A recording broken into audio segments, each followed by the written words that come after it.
প্রতিনিয়ত অনেকেই মেসেজ দেয়, কল দেয়, জিজ্ঞেস করে বিদেশ আসবে, অমুকে বিদেশ গেছে, অত লাখ টাকা রুজি হতেছে, মাসে এত হইতেছে।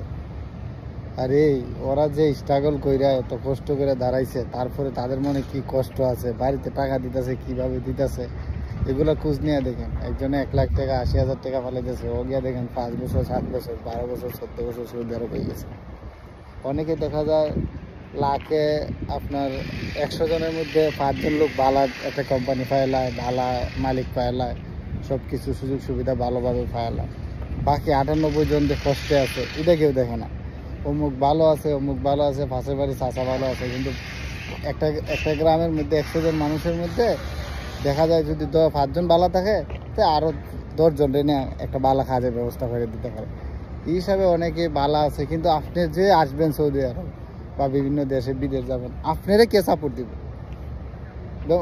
আমি আসছি সৌদি আরবে, আমার ভাই আমার সাপোর্ট করছে, আমার ভাই কি প্রয়োজন তা টাকা কানা ব্যবস্থা করছে, মোবাইল কিনা দিছে, মক্কা মদিনা নিয়ে গেছে। এটা হচ্ছে আমার ব্যক্তিগতভাবে আমার ভাই আমার হেল্প করছে, কিন্তু আপনারা কে করবো? আপনি আসবেন, আপন ভাই আপন বাইরে ভালো করে হেল্প করতে রাজি না, আর আপনারা আসলে কি আমি করবো আরেকজনে করব?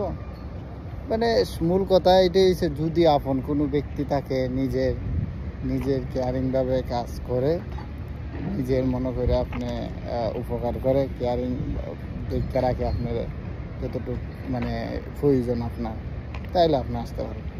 এইভাবে এখন বর্তমানে বিদেশ অবস্থা খুব খারাপ।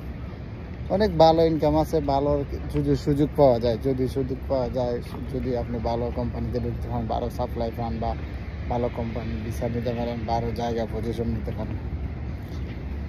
সব কিছু হচ্ছে নসিব, কিছু জিনিস আছে নিজের কর্ম অভিজ্ঞতা, আর অন্ততপক্ষে 1 থেকে 2-3টা কাজ, অভিজ্ঞতা সম্পন্ন কাজ জানা থাকা দরকার।